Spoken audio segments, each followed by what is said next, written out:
and not a single day goes by where nothing sounds like a sigh, where she forgives the bravest play and time.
We are out there from Cesena, Italy.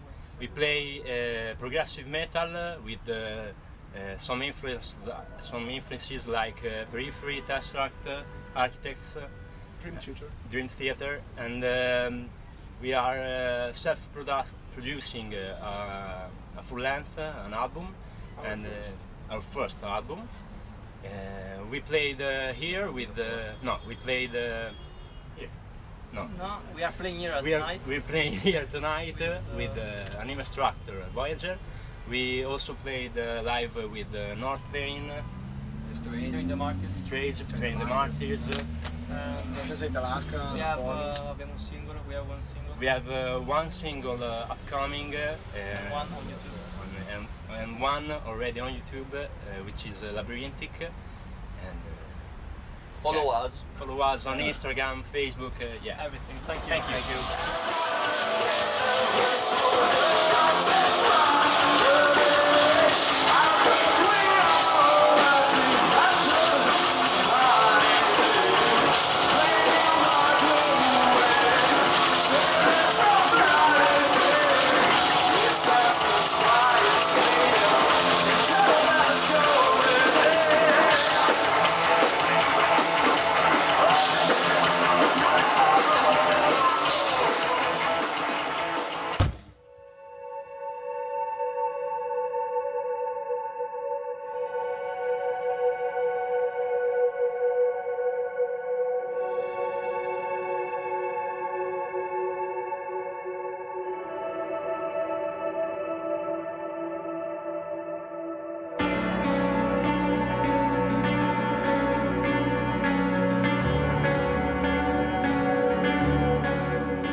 Vocal style is quite different to the traditional sort of metal styles. I think it's right, a lot of people have compared me to sort of a lot of the 80s bands, Tears for Fears, Duran Duran. That's not intentional, it's just that's my voice, I can't help it, I was born with it. And I think I just can't do the big, Fabio Leone type stuff, I just can't do it. And so I guess my range is quite mid-range, and I like a lot of that sort of that 80s melodic stuff as well. So I just started singing. I never really had any lessons. It was just choir in school and things like that, and it just developed. And I think probably over the last 5 or 7 years, I've got really comfortable with my vocal style. That it's uniquely me. Some people hate it, some people love it. And I think it's a point of difference for us. But I think also it's tricky sometimes, because if you're in the metal category and people say, oh, you should listen to this band, the singer sounds like Duran Duran, people go, oh, okay. Whereas if they say, oh, the singer sounds like Mike Patton, they go, oh, okay, I can relate to that, you know? So you have to almost have an audience that enjoys the 80s pop kind of sensibility that will become a friend of that vocal style. But I think most of the people who hear it go, oh, that's unusual. It might take them a little bit of time to get used to it, but in the end, they seem to like it. Or they're just lying to me.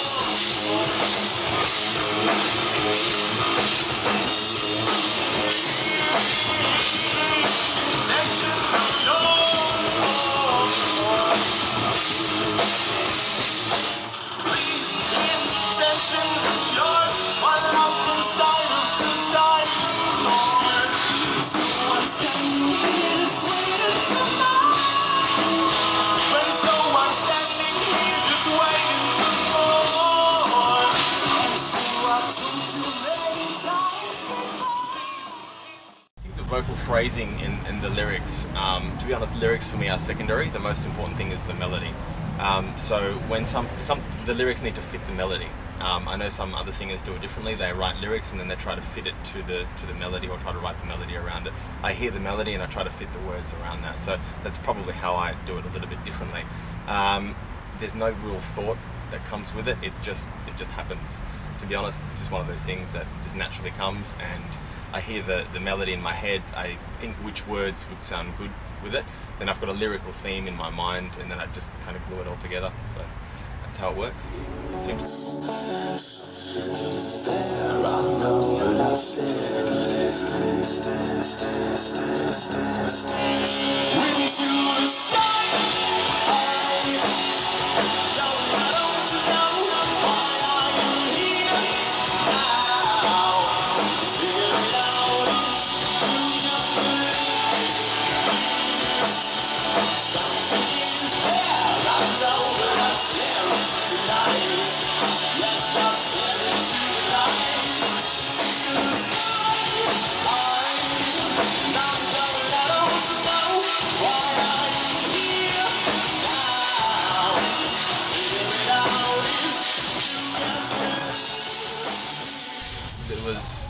There was not one particular point that started off the album. I think, certainly in my mind, it was just an atmosphere. It was like if I had to put my finger, probably just a synth sound. I was playing around with a lot of sort of older synths, and I think it was the track Lifeline. I think I played with that with the synth and got that chord, and I thought this kind of captures the essence of that sort of atmospheric synth vibe that we're going for. And then underneath just came this progressive heaviness, which kind of again glued it all together. But I can't think of any one point. I think it was a natural progression from V, but it didn't go upwards or forwards. Just kind of went sideways and tried to take what we did previously and put a new dimension on it, I guess. And I think that this sort of synth stuff and the 80s stuff just came with it. I don't know if you... Yeah, it was... In writing this record, it felt like it was almost fragmented. Like I like the way Danny put it, that it kind of went sideways almost, because I felt like we were writing a whole bunch of different songs from a starting point almost together, and then writing them as we felt like we wanted to work on them. So rather than focusing all our attention on finishing one song and then moving on to the next, we sort of had a bunch of different kind of starting ideas that all sort of fleshed out almost together in a way. Like some songs would be halfway finished, some would be three-quarter, some would be a quarter done. And you know, if we don't feel like we're making any progress with this song, we'd move on to something else, which I thought was a really kind of interesting way to create the record. And I feel like that almost helped make it more cohesive as well, because it was all sort of happening around the same time, I guess.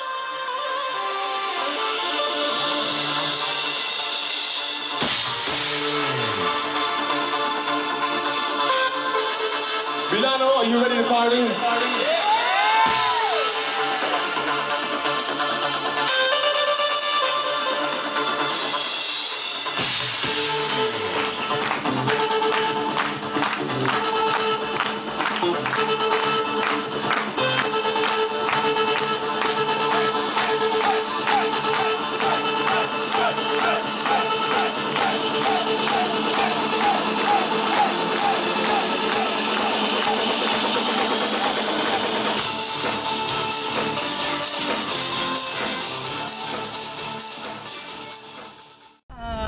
Some of the connections we have with some of the other progressive bands in Europe, well, we have a very close connection with Leprous. We've toured with them in Australia, and we did a small European run with them as well. Tesseract as well. Our guitarist Scott has actually done a project with the singer Dan Tompkins. So there's a little bit of I don't know, we all kind of seem to intermingle with one another in some way, even though we're across the sea. I think a lot of the more modern sounding stuff is probably come around the gent. I hate to use that word, but that's the word that everyone uses. The whole gent scene is where it's sort of, people have sort of spun off of that sound and now we're starting to get all these different bands that are mixing sort of old school progressive or even like power metal or pop music or rock music, and they're kind of infusing it with the gent sound now, and it's coming up with this whole new someone coined the term neo-progressive to us the other day in a review, so maybe that's what it is now, this whole neo-progressive gent kind of scene that we've got going now. I don't know if you want to... We've said a number of times in the van, because we've been listening to a lot of music we've been driving around, like particularly Danny's been saying, this isn't metal. It's like it's heavy music, but it doesn't feel like metal anymore, at least not to me. Yeah, I think one other style that maybe gets overlooked as an influence is fusion and jazz as well, because I know that there's a lot of progressive musicians in particular, maybe not the whole band, but specific creators of music who are really influenced by where jazz is going at the moment as well, using a lot of jazz harmony. So like Pliny and David Maxim and artists like that, and Jakub Zatekia. Sorry if I get the pronunciation wrong, but they use a lot of really interesting harmony as well, and I think that there's a direct influence from fusion and jazz music as well, which I think has really influenced progressive music and heavy music in general. I definitely mirror what Ash just said, that I think it's less about it being progressive metal and it being more just sort of a heavy music. Heavy music with any number of influences. Where the foundation is this heaviness, but you could do whatever you want with it creatively on the top. We'll throw in some stuff. we'll chuck in.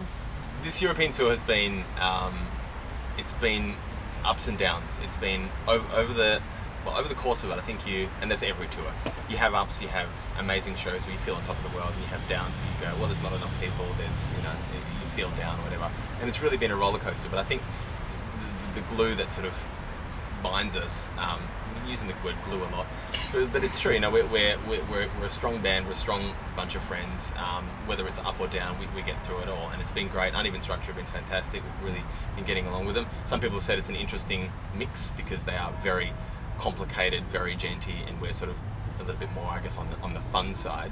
But I think it's a good mix because I think people from both kind of styles, people who are our fans might enjoy their music, people who are their fans might enjoy our music as well. So all in all, there's been some really amazing shows, there's been some tough shows, there's been some shows where you go, wow, can we do this, technical problems or whatever, but Scott's amp blew up, and there's things that happen where you kind of think it's going to be a showstopper. But one thing that never ceases to amaze me about us and how we do things is that we always get through it. It doesn't matter what it is. We could be stressing out before the show, things are blowing up left, right and centre, and in the end we just get through it and we have a great time.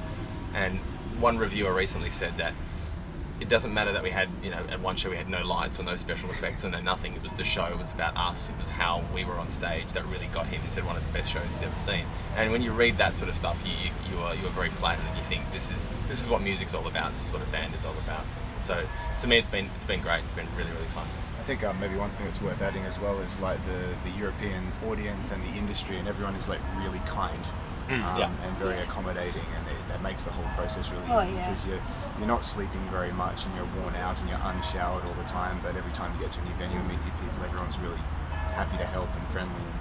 It makes the shows really good. It's very unlike some other markets. Yeah, touring in Europe is I must say, it's a lot easier than Australia. So a lot of European bands come to Australia and they have a rude awakening. Where's the food? Where's the food? No food. Where's the accommodation? No accommodation. So it's good. The hospitality's been fantastic, and we've played shows in places that we never thought we'd have a fan base, and you do. People come up and they are die-hard fans. You see, Czech. We played our first Prague show. We played in Wrocław in Poland. We had no idea there were people there who were just absolutely into our music so much. So it's taken us a while to sort of venture out here, but it's definitely worth it. Definitely can't wait to be back.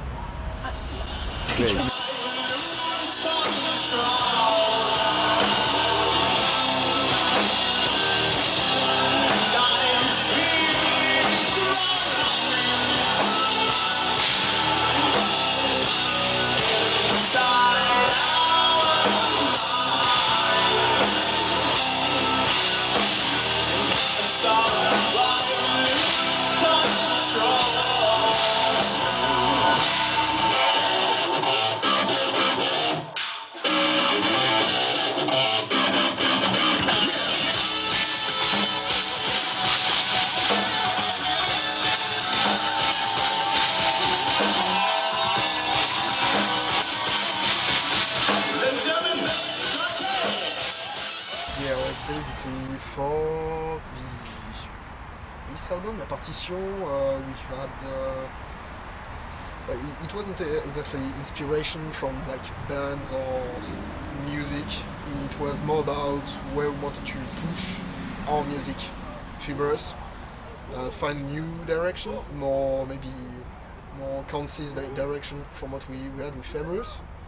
So we ended up trying to work on something more organic, more natural, more reaching, different styles of metal, if I dare to say. Having, more of, how do you say it, not versatility, but having like a tutti frutti in it. Yeah, pretty much. It's like a real, it's kind of a big melting pot of different styles, really. Yeah. Like none of the tracks of the album has the same energy or the same, atmosphere or something like that. It's just, you can have like some songs that sounds like rock, grunge, punkish kind of stuff. Others are like complete death metal kind of thing.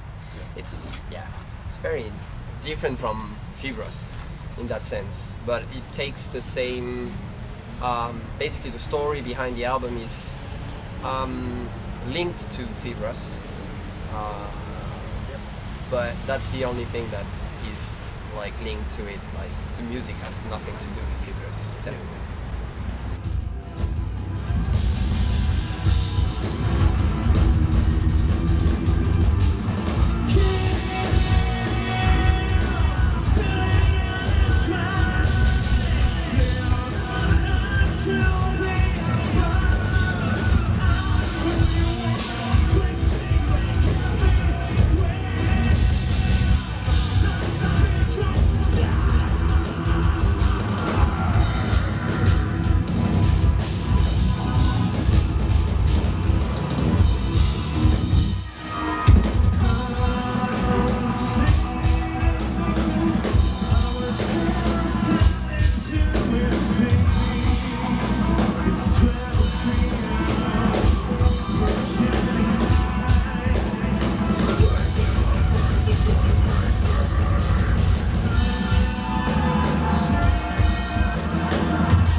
Like to say that's angry rock, like very angry, like especially the latest album.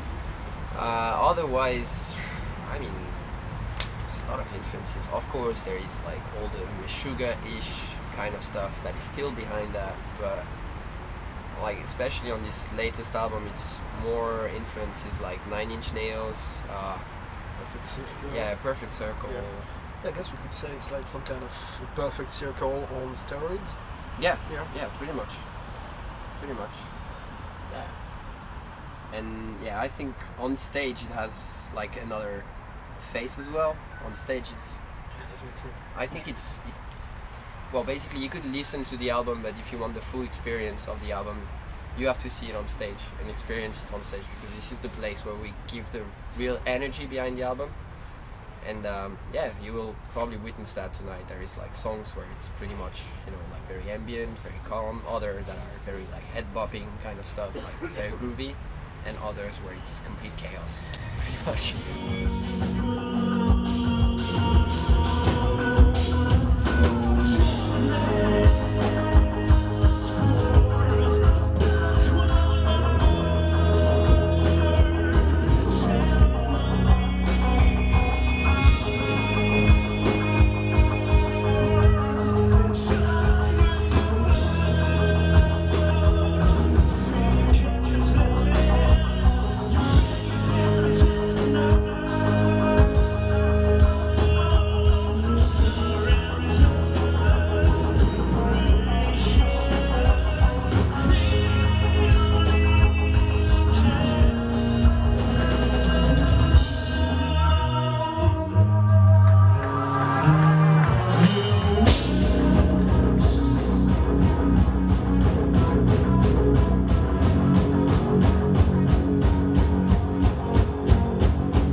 No, we love them. They're like great people.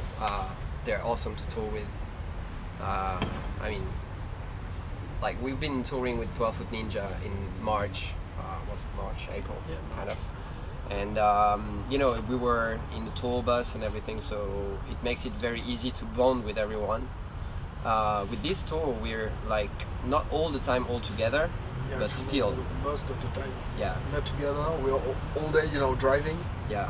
Sleeping at different places. So basically, the only moment we get to see Voyager is when we're at the venue for like a few hours a day. But even so, we managed to watch a few down and have lots of cheeky stuff going on. Yeah. Like these guys, they bought like one of those magazines with like naked women, but like special kind of naked woman, you know, like ugly woman, and they like their game now is to put like some pages of the magazine inside the van or like on our amps or that kind of stuff. So yeah, there is some cheeky stuff happening, and they're like definitely like good guys and girls, of course, like Simone as well.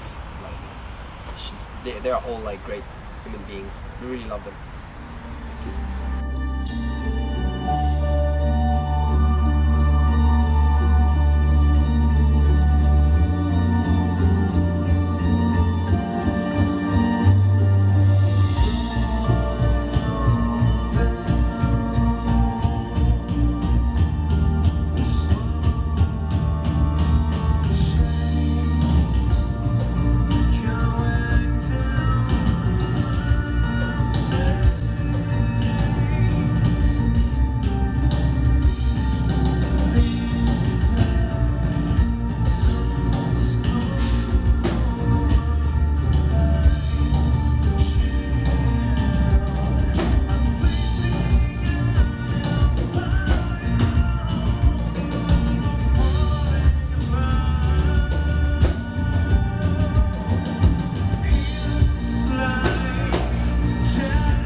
I think it was interesting feedbacks, to be honest.